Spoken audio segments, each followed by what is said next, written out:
He's coming. He's coming.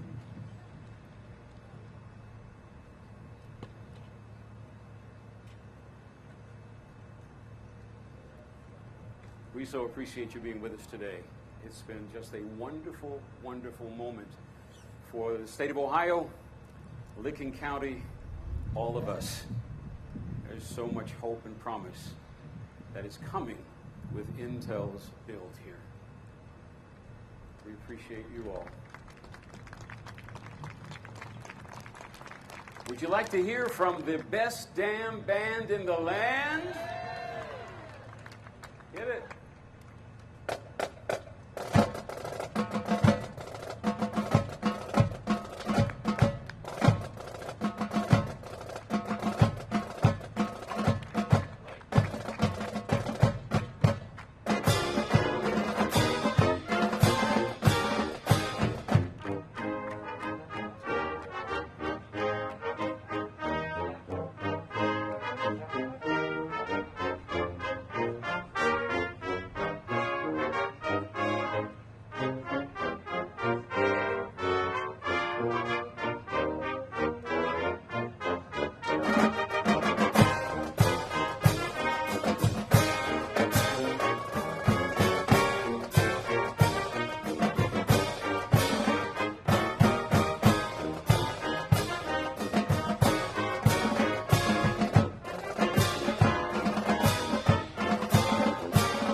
Please join me in welcoming the governor of the great state of Ohio, Governor Mike DeWine.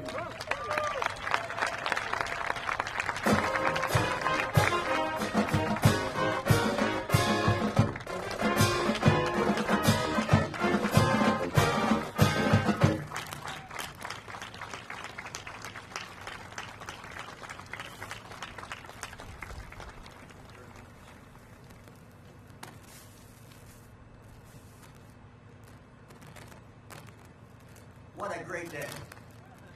What a great day. The President will be here in a moment. We normally would acknowledge him and welcome him to Ohio, and I will do that. To Senators Brown, Portman, members of Congress, state and local officials, and members of the Ohio State Legislature. We celebrate today a great victory for Ohio, but an even greater victory for our country.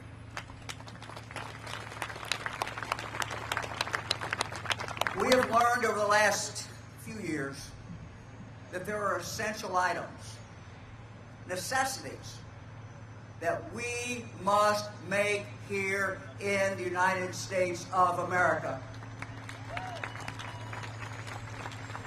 We can, we must, and we will make them here. To Pat Gelsinger, Kayvon Christie, to the whole great Intel team, we know that we're entering into a long-term relationship with you. By choosing Ohio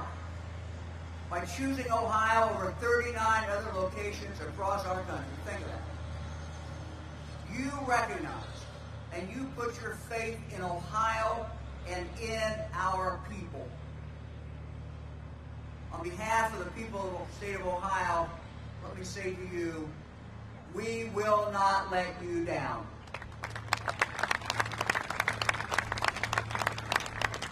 To my fellow Ohioans, this is an historic moment for the Buckeye State. By choosing Ohio, Intel has recognized what we have known all along, and that there is simply no better place to raise a family than Ohio. No better place to live. No better place to start or to grow a business. And no place that provides more opportunity than the state of Ohio. My fellow Ohioans, by choosing Ohio, Intel has placed its faith in you. They have placed their faith in our women and our men who are building these fabs right now. There is a children's book. It's titled, They Build the Dream. And to the men and women who are out there today and who will be here for years building, we say thank you. Thank you for building that dream. And to those who are the Intel suppliers and the suppliers of the suppliers and on, we thank you. You also are building that dream. Intel is placing their faith also in those who are teaching the next generation of Ohioans and those who are preparing them for the jobs of the future. Because for all our other assets, our greatest asset is our people. Ohioans are the heart of the new Silicon Heartland. Just think about it. Today at this moment in Ohio, today, right now in Ohio, there are young men, young women attending our 14 public universities and others in our 74 private liberal arts colleges and universities, studying mechanical, industrial engineering, other things, all of whom may one day work here at Intel or in some other great Ohio high-tech job. Just think of it. Today in Ohio, there are young men and women in our 23 great community colleges studying microelectronics or electronic engineering technology who will one day work here as manufacturing technicians. Think about it. Today in Ohio now, there are young men and women in our 50 career centers, high school career centers, studying the STEM disciplines, who will one day work here in a wide variety of occupations, from high-tech manufacturing and cybersecurity to also the skilled trades, electricians, pipe fitters, HVAC technicians, sheet metal workers, who will, in the future, be building the 3rd and 4th fabs, the 5th and 6th fabs, and the 7th and 8th fabs, and on and on. My fellow Ohioans, this is a great victory. This is a great victory, and it is just the beginning. In the days and months and years to come, there will be many more victories in Ohio because we are investing in and preparing our young people and our older people for the future. A future that is bright, a future that holds great promise, and a future where all Ohioans can live their American dream.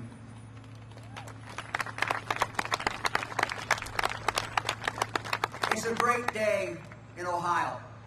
Let's celebrate today. It is a great day in Ohio. And the best is yet to come. Thank you very much.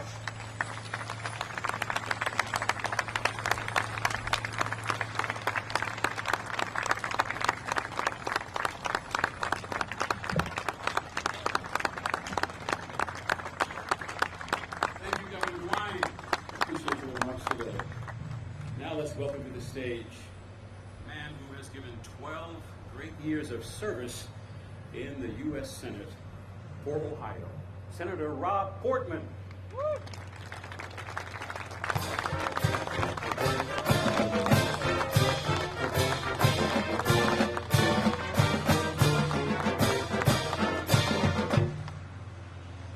Thank you very much. And what do you think about this gospel choir and the best damn band in the land?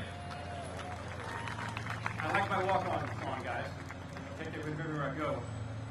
It is awesome to be here this morning with everyone to celebrate a huge victory for Ohio jobs and for Ohio's future and our country's future.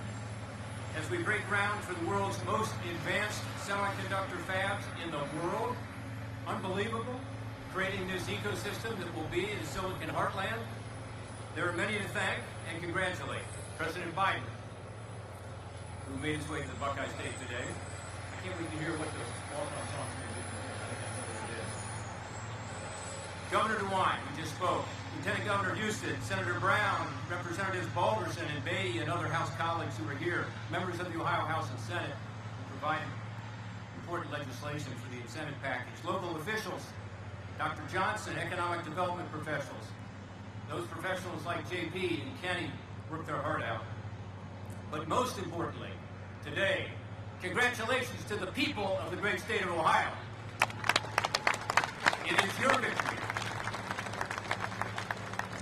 Today, as we acknowledge all the hard work that went into bringing Intel to Ohio, we also acknowledge the hard work before us that now begins as we begin to close America's competitiveness gap that has grown dangerously wide with regard to semiconductor manufacturing. I'm really proud that Ohioans will play an important role in closing this gap. Special thanks to CEO Pat Gelsinger and his Intel team for the confidence they have shown in the people of Ohio. Pat and I have had a lot of conversations in the last couple of years about what Ohio brings to the table. And I will tell you, as a Midwestern farm kid, he got it instinctively. He understood that our Midwestern values, hard work, resourcefulness, a legacy of manufacturing, and a willingness to embrace technology fit exactly what Intel needed. Incentives from the governor, the state legislature, and the local community didn't hurt. But honestly, every state had an incentive package. Ohio's pro-jobs, pro-business environment that Governor DeWine and the state legislature have nurtured helped. And the new federal infrastructure law was timely. But folks, none of this works without the skilled Ohio workforce that they need. Now it's up to all of us to earn the confidence that they have shown in Ohio, and we will.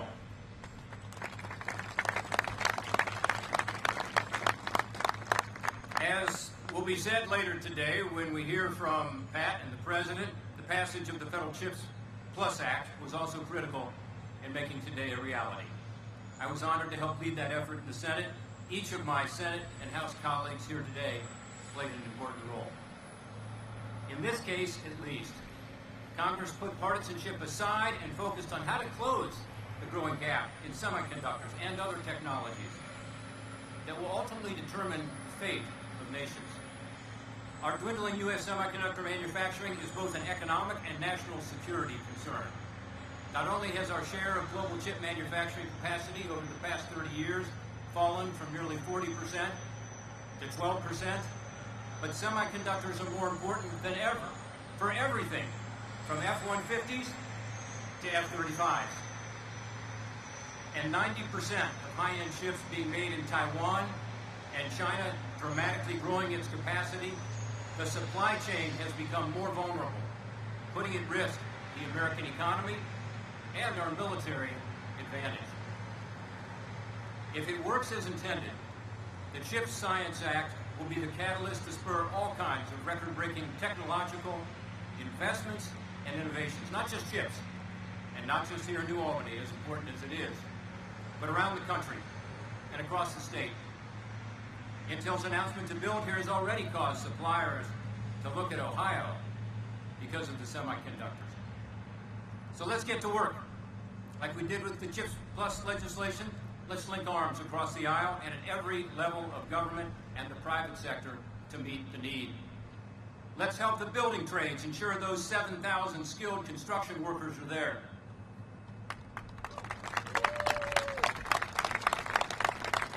Let's help Intel ensure that 3,000 skilled employees that they need and thousands of additional workers and suppliers across the state and region are there with the skills they need. Let's pass the Bipartisan Jobs Act in the United States Congress to redirect federal resources to skills training. If we all continue to work shoulder to shoulder as we have, this investment has the potential to be transformational for Ohio and to help America continue to be at the forefront of technological innovation and thus continue to be that beacon of hope and opportunity for the rest of the world. Thank you and Godspeed.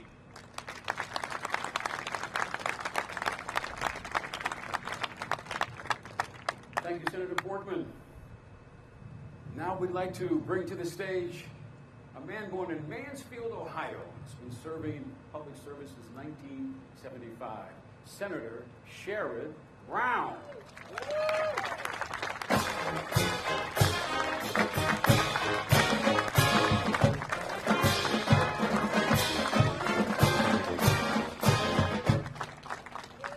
Jerry Revish, thank you. Milton Ruffin School of Music and Fort Hays, both, I think.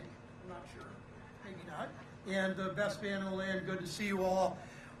Thank you. In January, when Secretary Raimondo and Senator Portman and I were flying to Columbus to announce this investment, I remember looking out the window of the plane at all the places that have long been ignored by Wall Street and passed over by corporate America and forgotten by our government. And I thought about how, from that day forward, we're going to change that. I remember turning to Rob and to the Secretary and saying, today we are burying the term Rust Belt. Ohioans know what's happened over the last 30, 40 years. Corporations searched the globe for cheap labor. First they went to anti-union states, closing down plants in Mansfield and Cleveland and Akron and Circleville, and moved to anti-union states in the South. They lobbied for tax breaks and bad trade deals to move more manufacturing jobs overseas, always in search of lower wages. Wall Street rewarded them for it over and over and over again. America invented the semiconductor, as you know, yet today 90% of them are made overseas. Pat, all of you, that stops today. Today with American investment, with Intel's investment in American production, American workers, with the CHIPS Act, with all the work we're doing with President Biden in the House and Senate, we're putting in place a new pro-American, pro-union industrial policy. The technology of the future won't just be developed in America. We're really good at that. We've done that for generations. It will be made in America, in the industrial heartland, in Ohio, all over this state, central Ohio and going out from here, where we built the engines of progress for generations. In this state, we have the history, we have the talent, we have the ingenuity, and finally, we have a federal government that recognizes that. This is what so many of us have been working for our whole careers. Good paying jobs, American supply chain, work for thousands and thousands of building trades workers. You know, when you love this country, you fight for the people who make it work. And today we break ground on an investment in our greatest asset in our country, American workers. Thank you.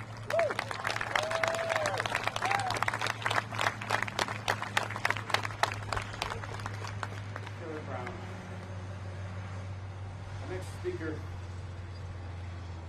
is a native of the Columbus area, and we so appreciate her. She's also the chair of the Congressional Black Caucus. May I present Representative Joyce Beatty. Thank you so much, Jerry Revish, and certainly to Fort Hayes and the Milton Ruffin Jazz Ensemble, the Ohio State Band, best damn band in the land. Let's give it up for them. It is indeed an honor for me to be here today on this historic day. You have heard so much about why we are here and what is happening in Central Ohio. But let me just paint a picture for you. Today, on September the 9th, with this backdrop, we say thank you to Intel, my good friend Pat Gelsinger. We say thank you to the United States Congress and the U.S. Senate, because it was 30 days ago, on August the 9th, that the President of these United States signed the CHIP Act. There was a lot of blood, sweat, and tears that went into this. But we knew what was good for this nation, for our national security. We knew what it would say to the great state of Ohio for jobs. It is a partnership that not often we can come and say, thank you, business leaders. Thank you, elected officials, Democrats and Republicans. Thank you, labor leaders. Thank you, community leaders. Thank you to the women, the minorities, and Black Americans who will share in this historic day. It gives me great honor as chair of the Congressional Black Caucus to share with you that we are the largest caucus in the United States Congress. And every one of my members, Pat, proudly voted for the CHIPS Act. And it will make a difference here and across the nation. So I say to you as our guests today, be proud for this historic day. It will make a difference when we think of the National Science Foundation. Director Ponce, thank you for your innovation and technology and believing in what we do. But most importantly, it is not often for a little Black girl from Ohio to be able to ride on Air Force One with the President of these United States to come home. So, Mr. President, I say thank you for letting me be on this ride and this journey with you. And most importantly, we owe him a big debt of gratitude for understanding the value and for making sure that he is here today. He said, I would not miss this. An opportunity to speak to everyday people, an opportunity to say that I believe in the future, because there will be thousands of thousands of thousands of thousands of thousands of thousands. You get my drift? Redundancy makes you remember it. of jobs that's going into this site. Jobs that will pay six figures, jobs that will take our students from universities and put them in this space, jobs that will be with laborers, skilled workers, engineers, and other people in non-traditional fields. So my message is to you, the two most powerful words that I can say, and that is Intel, my colleagues in the House and Senate, the governor, to all mayors here, to our two senators, and to Senator Brown, who I traveled with here, the two most powerful words I can say, thank you. But before I walk off, timing is everything. Please look to the aisle and you will see Congresswoman Eddie Bernice Johnson, who is the chairwoman of Science and Technology and led this. Welcome, my friend, all the way from Texas to be here today. Thank you, God bless you, and just in case you didn't remember, yes, I'm Congresswoman Joyce Beatty, and I approve this message.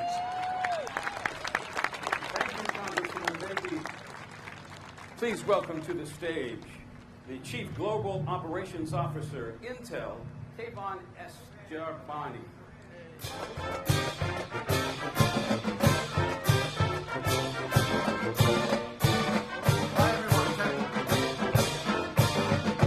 All right, folks, first of all, I'm going to keep this very brief. Most of you heard from me earlier today.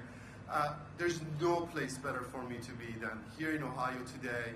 We have an amazing project that's going to be going for us. We're going to build, the advanced semiconductor manufacturing, state-of-the-art manufacturing, right here behind us. The tractors, as you see, are happening. We're going to make this so amazingly successful. But with that, it's not just building the factory. It's going to require us to make sure that the pipeline of talent, collaboration with our universities, and of course, no better person here than, of course, the biggest advocate for this project since day one, our good friend, the president of Ohio State University, Dr. Christina Johnson. I want to welcome her today to the stage here for her to share some report with you. Thank you.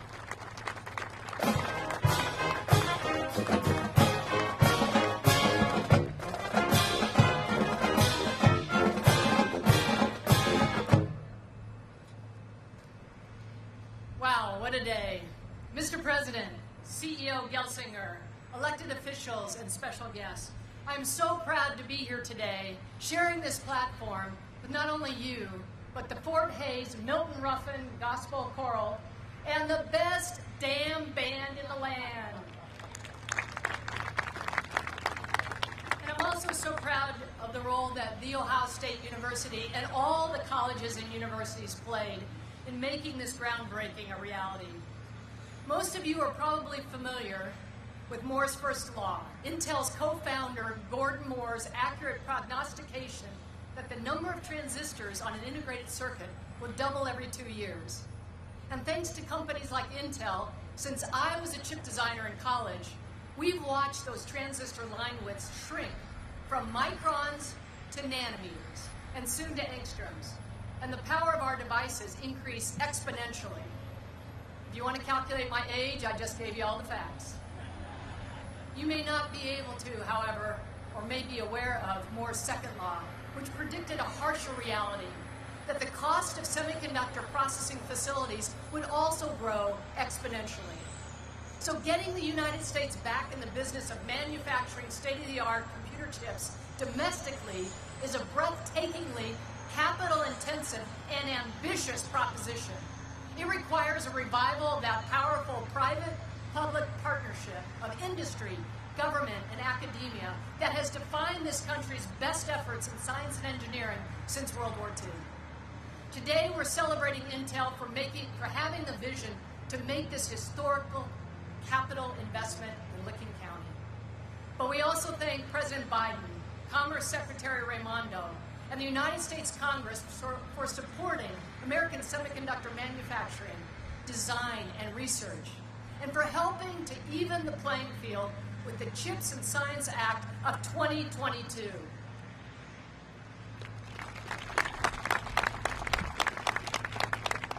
I have the privilege privilege today of representing the region's higher education sector, which stands ready to educate the workforce that Intel and its suppliers and customers will need. At the same time, we support new advances in semiconductor technology through our research. Providing intellectual capital and groundbreaking research for this effort is bigger than any one university alone, and I welcome all the presidents of the Ohio universities that are here today in force. We've come together to create a network of colleges and universities and community colleges into a 12-university and college Midwest regional network focused on doing our part to foster a semiconductor ecosystem here. I want to thank Intel for its contributions to that workforce, education, and research, including pledging $50 million in direct support for Ohio colleges and universities, as well as another $50 million that will be matched by the Science Foundation for grants nationwide. And thank you, NSF Director Seth Panchanathan, who is here. Just today, Intel announced a $17.7 million investment in 8 projects in Ohio. And in addition, $4.8 million of that $17.7 is for the Advanced Semiconductor Fabrication Research and Education, or CAFE, that Ohio State will lead. We are so fortunate in Ohio to have political leadership that understands the importance of knowledge and in technology-intensive industries to our state's future, as well as the role higher education plays in developing the ideas and the people for those industries. I'd like to thank Governor DeWine, Lieutenant Governor Houston, Senators Portman and Brown, our congressional representatives, our Ohio Senate, our Ohio House, and all our elected officials. We couldn't do this without you.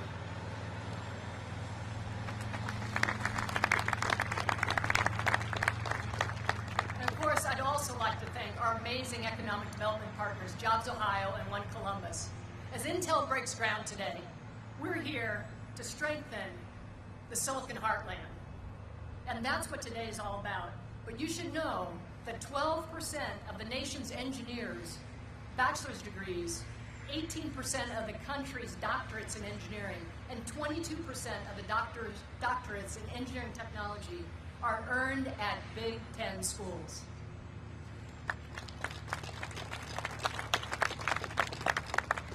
Those engineers will no longer need to head to the coast for cutting-edge jobs. They will be able to find them right here. The Ohio State University cheers the geographic expansion of intellectual and financial opportunity. This is a great moment for all of us. Mr. Gelsinger, President Biden, thank you for making this happen.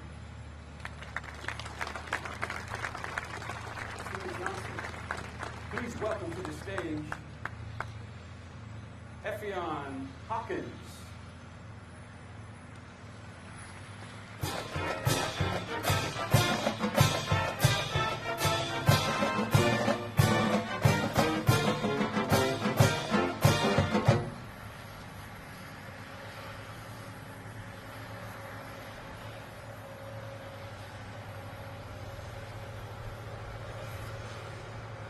Good afternoon, everyone.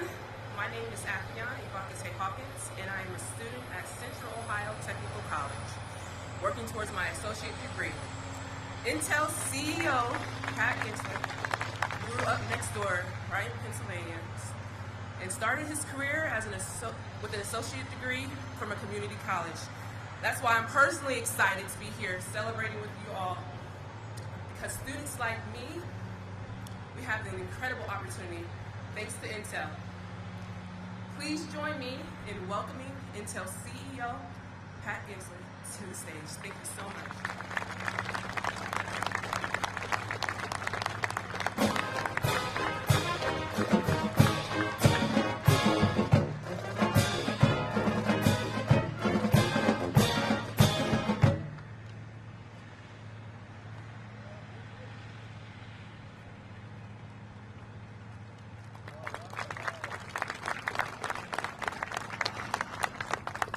Ah, we made it.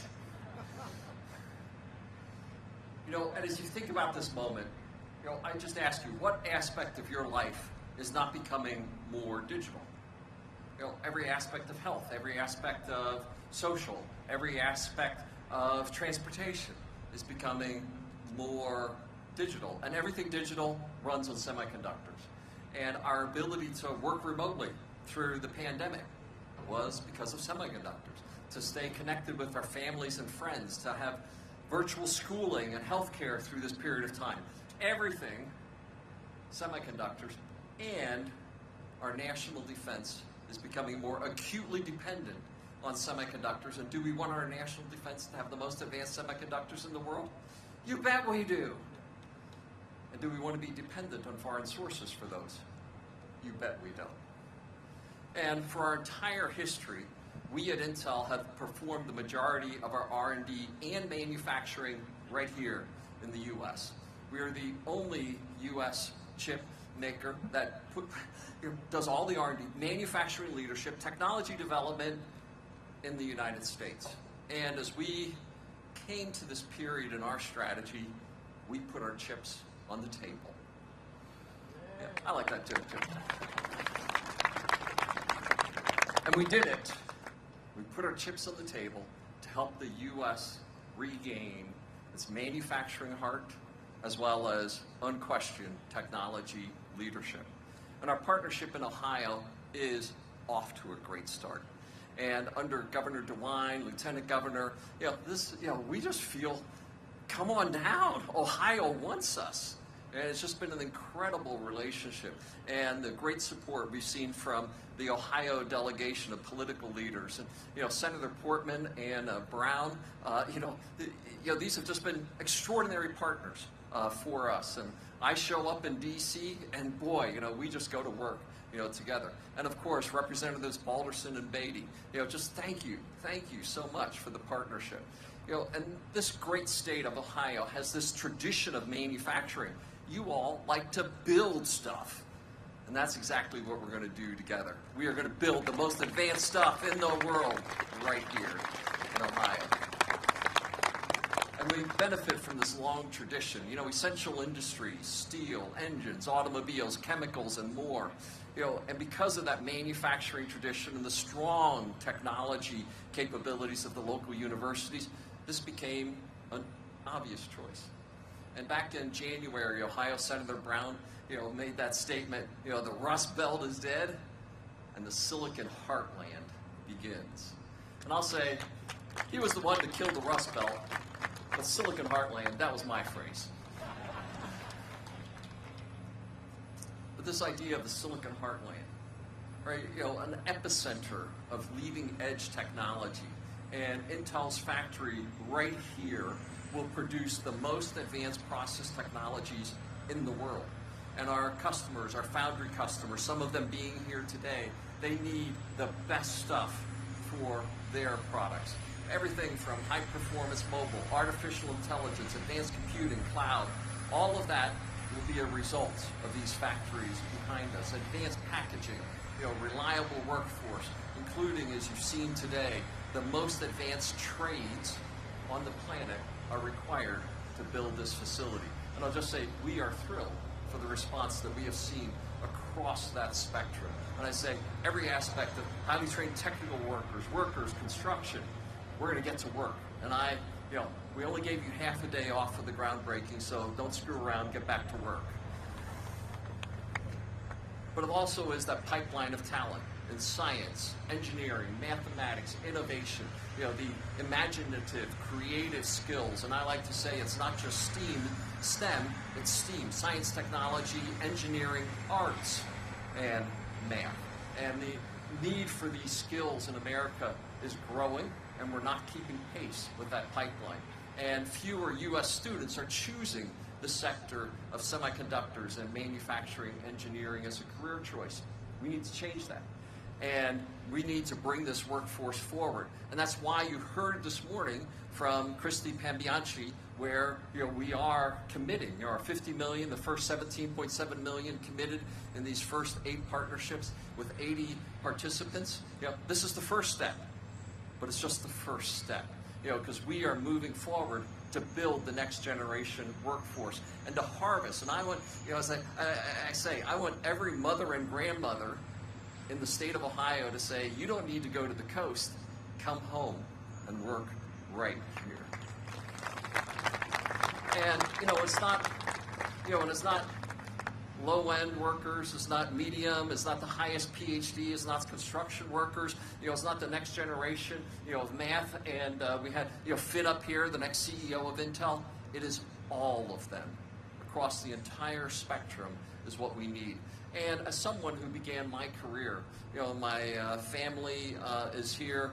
My mom and dad went to school in a one-room, 1st through 8th grade schoolhouse where my mom still lives today. She said, go to school. So I began I skipped my senior year of high school, got my associate's degree, and was hired as a young technician at Intel. I know what it feels like to go from the bottom upward. And that's the heart of Ohio. This idea of the community colleges, the most advanced universities, giving opportunity across that spectrum. And that's part of why I am so excited. And I was one state off, I was in Pennsylvania, sorry, right? And I always like to say that when you get to nowhere in Pennsylvania, we were just 5 more miles. Technology plays a critical role in building a digital future, a future that is equitable, prosperous, accessible, and inclusive for all. And this is why we are so excited about the things that we are going to do together here in Ohio. And when I first walked through the doors of the company, the company that put silicon into Silicon Valley, why has so much innovation happened in Silicon Valley? Right? It's Silicon Valley. And this is the company, Gordon Moore, Andy Grove, Bob Noyce, the companies, the trinity that started Silicon Valley.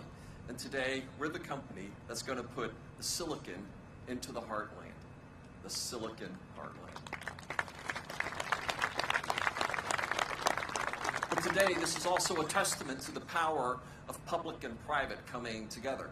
And we have been aggressive in lobbying, working with the administration, working with the congressional leaders in the House and in the Senate, at the state level as well. Why? Because it is that important for the nation.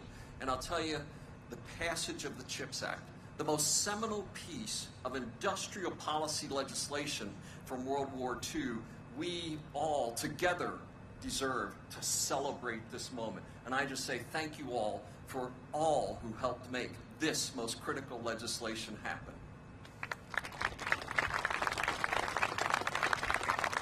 And I just say, regardless of political affiliation, this is a proud moment where we reached across the aisle and we got something really important done. But I'll just say, we would not be here, right, without our political leaders. We would not be here without the President and his leadership, Secretary Raimondo, Secretary of Commerce, all of these working to bring this across the finish line. And of course, it was a bipartisan bill. How often do you hear that today? Senators Schumer and Cornyn, Representatives Matsui and McCall as the sponsors for the act. And we were thrilled that we, Intel, had a part to play in making that legislation happen. We are honored to be part of that role. In addition to the Ohio delegation, Eddie Bernice Johnson of Texas, Senator Maria Cantwell, others were just crucial in coming by, to make this legislation, happen. And, we have Representative Ro Khanna. Silicon Valley, that's Ro. He's Intel's congressman who's here today as well. And Ro, thank you for joining us. And it isn't just that Ro decided to come and join your party. He deeply believes that the power of technology needs to be across the nation and not just in Silicon Valley. And I thank you for that, Ro.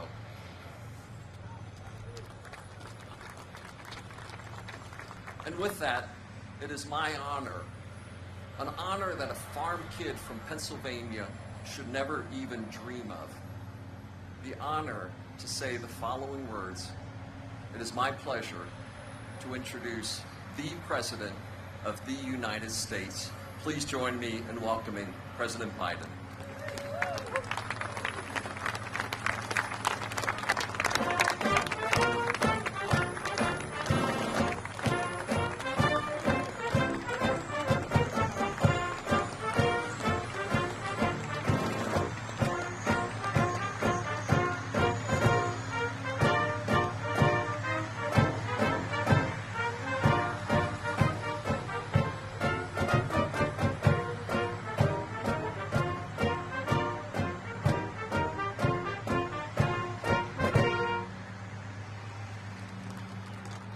Pat, for that introduction.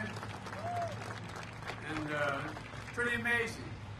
Pretty amazing. It was just back in January when we were together at the White House, and Senator Brown and Senator Portman announcing this historic investment. In March, I shared the story in my State of the Union address, the story of the Field of Dreams in the middle of Ohio, where America's future will be built. In August, we were back at the White House as I signed the CHIPS and Science Act, one of the most significant science and technology investments in our history. And now, in September, Gov, we're here breaking ground, and thanks for the passport to get to the state, Gov. Appreciate it. All in 9 months in America. I want to thank Sherrod Brown for his relentless work, especially making sure that labor is in on this deal. Pat just mentioned what Sherrod makes clear. It's time to bury the label Rust Belt and call it, as Pat said, the Silicon Heartland.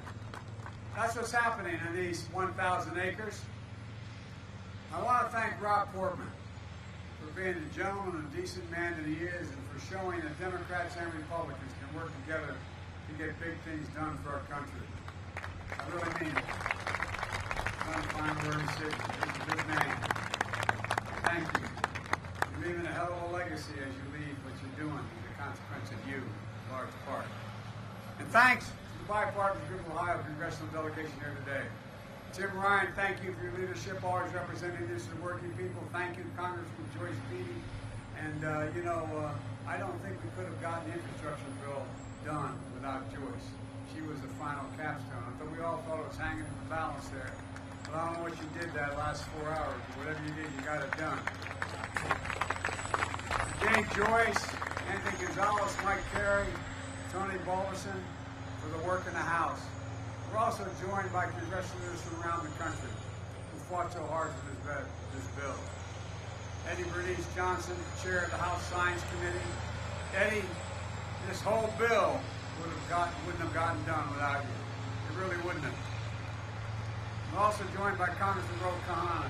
Ro is a tireless champion for American innovation and seeing that workers are part of the deal. While she couldn't be here, Maria Cantwell also deserves a lot of credit. She's chair of the Senate Commerce Committee in the state of Washington. Maria was tireless in getting this bill through the Senate. And again, Mike, I want to thank you for your work on this project as well. And I especially want to thank the labor leaders here.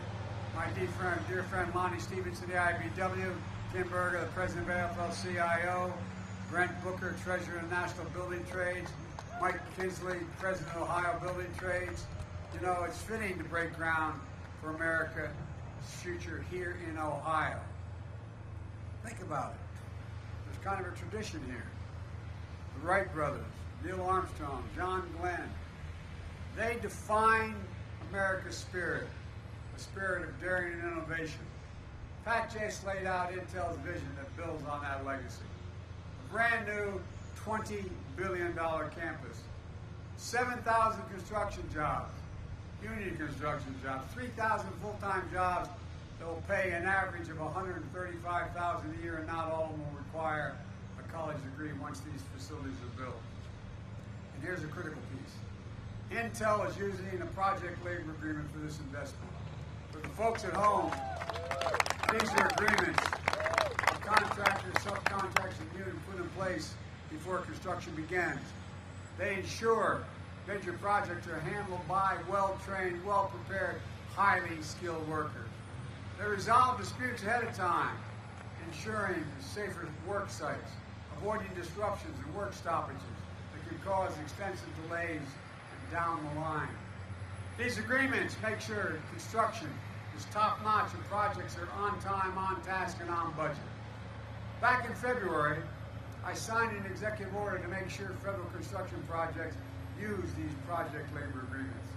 It's a big deal that Intel is using one here, and I thank them for that. And Intel is going to build a workforce of the future right here in Ohio. As you already heard, Intel committed $50 million to partner with community colleges and universities like Ohio State University, including Central State University, the only historically black university in Ohio, to build a pipeline for students in the semiconductor industry. The Director of National Science Foundation is here, Dr. Klein. He's here, and IF and Intel are going to invest $50 million each to support these kinds of partnerships. Folks, at home, then you may be wondering, why is this such a big deal for manufacturing? Something so small in size as a fingerprint, as a semiconductor. Well, semiconductors are small computers that power everyday lives: smartphones, cars, washing machines, hospital equipment, internet, electric grid, and so much more, including our national security. And here's the deal. America invented this chip. America invented it. It powered NASA's moon mission. Federal investment helped bring down the cost of making these chips, creating a market and an entire industry. As a result, over 30 years ago, America had more than 30% of the global chip production. Then something happened. American manufacturing, the backbone of our economy, got hollowed out. Companies moved jobs overseas, especially from the industrial Midwest. As a result, today we're down to producing barely 10% of the world's chips, despite leading to chip research and design. And as we saw during the pandemic, when factories that make these chips shut down, the global economy comes to a halt, driving up costs for families and everyone, not just here, but around the world. In fact, 1/3 of the core inflation last year was due to higher prices of automobiles because of the shortage of the semiconductors needed to build those automobiles. Folks, we need to make these chips right here in America to bring down everyday costs and create good jobs. Don't take my word for it. You heard Pat. Listen to the business leaders across this country. They're making decisions right now about where to invest to produce these chips. China, Japan, South Korea, European Union, all these places are investing tens of billions of dollars to attract chip manufacturers to their countries. But industry leaders are choosing us, the United States, because they see America's back and America's leading the way. Folks, since I took office, our economy has created nearly 10 million new jobs, more than 668,000 manufacturing jobs. Proof, a point that made in Ohio and made in America is no longer just a slogan. It's happening. The reality today is just beginning. Because I signed into law the CHIPS and Science Act, we're accelerating the progress. This new law makes historic investments for companies to build advanced manufacturing facilities here in America. Since I signed the CHIPS and Science Act, it's already started happening. The American company Micron announced it's going to invest $40 billion in the next 10 years to build factories, special chips called memory chips, to store information on your smartphones. That's going to create 40,000 good-paying jobs and increase America's share of the memory chip market 500%. Two other companies, Global Foundries and Qualcomm, announced a $4 billion partnership to produce chips in America that would otherwise have been made overseas. Qualcomm is one of the world's largest designers of chips and planning to boost production by up to 50% over the next 5 years. Today, in North Carolina, Wolfspeed is investing $5 billion to make chip devices for electric vehicles. They're going to create 1,800 good-paying jobs over 5 years. Folks, the future of the chip industry is going to be made in America. Made in America. Folks at home should know the manufacturing of these semiconductors connects countless small business and manufacturers into a supply chain that's going to thrive, all because of this law. Imagine if we had more of these kinds of factories across the country. This law makes that a reality. It matters. All of this is in our economic interest, and it's in our national security interest as well. Earlier this year, I went to Lockheed's factory in Alabama. They're making the Javelin missile that we're supplying to Ukraine to defend itself against Putin's unprovoked war. We need semiconductors not only for those Javelin missiles, but also for the weapon systems of the future that are only going to be more reliant on computer chips. This goes well beyond commercial needs. Unfortunately, we produce zero of these advanced chips in there. Zero. China's trying to move way ahead of us in manufacturing. It's no wonder, which is I somewhat unusual, that the Chinese Communist Party actively lobbied U.S. business against this law. Basically, you want to do business in our country, don't do it there. The United States has to lead the world in producing these advanced chips. And this law makes sure that we will. To be clear, the Chips and Science Act is not handing out blank checks to companies. I've directed my administration to be laser focused on the guardrails that will protect taxpayers' dollars. We'll make sure that companies partner with unions, community colleges, technical schools to offer training and apprenticeships and to work with small and minority-owned businesses as well. We're going to make sure that companies that take taxpayers' dollars don't turn around and make investments in China to undermine our supply chain and national security. You know, we have the power. We have the power to take back any federal funding if companies don't meet these requirements. The law also requires that companies build these semiconductor facilities by Davis-Bacon prevailing wage, so people can live with a little bit of breathing room. This will ensure tens of thousands of new construction jobs and high-paying jobs, and more often high-paying union jobs. And not only will companies use these funds to buy, but they cannot use these funds for stock buybacks and issue dividends. They have to manufacture. And finally, the law is about more than chips. It's about science as well. You know, decades ago, the United States of America invested 2% of its gross domestic product, 2%, in research and development. We led in everything. We created everything from internet to the GPS. Today, we invest somewhere between 7/10, but less than 1% in research and development. The United States of America. We used to rank number 1 in the world in research and development. Now we rank number 9. China was number 8 a decade ago. Now China's number 2. And other countries are closing in fast. The Chips and Science Act moves us up once again. It authorizes funding to boost our research and development investment back closer to 1% of our GDP. That's the fastest single year of growth in 70 years, but it's still not enough. We're going to make sure we lead the world in industries of the future, from quantum computing to artificial intelligence to advanced biotechnology. Think of the things and the kinds of investment we deliver. Vaccines for cancer, cures for HIV, inventing the next best thing that hasn't even been imagined yet. That's who America's always been. There's something that's really important.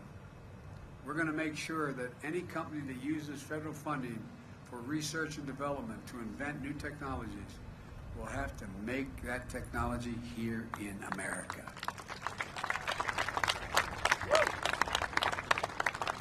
That means we will invent it in America and make it in America. And we're going to make sure we include all of America. We're going to support entrepreneurs and technology hubs all across the country, including historically black colleges and universities, minority-serving institutions, tribal colleges. We're going to tap into the greatest competitive advantage we have, our diverse and talented workforce that's urban, rural, and suburban. Folks, I've asked Pat and many other leading businessmen leaders this question. When the United States decides to invest in considerable resources in a new industry that we need to build, does that encourage business to invest as well? The answer is yes. Overwhelmingly, ask any major business person. Because they say if we think it's worth investing in, and we're putting tax dollars into it, it has an increased possibility of being usable and workable. Federal investments attracts private investment. It creates jobs. It creates industries. It demonstrates we're all in this together. And I believe there's another reason why companies are choosing the United States. It's because we're better positioned globally than we have ever been in a long, long time. We've seen a faster, stronger economic recovery than any other advanced nation on earth. I met with one of the leading companies, research companies in South Korea. I asked why they're going to invest billions of dollars in the United States. They said, because you're the most secure nation in the world. We know if we invest, it will be secure. And secondly, this surprised me, you have the best workforce in the world. Folks, and we have the best universities in the world.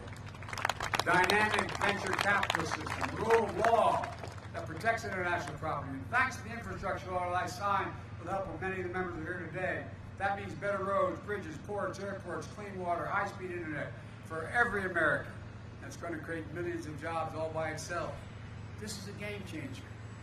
Let me close with this. This is about our economic security. It's about our national security. It's about good paying union jobs you can raise a family on, as my dad was saying, have a little bit of breathing room. Jobs now. Jobs for the future.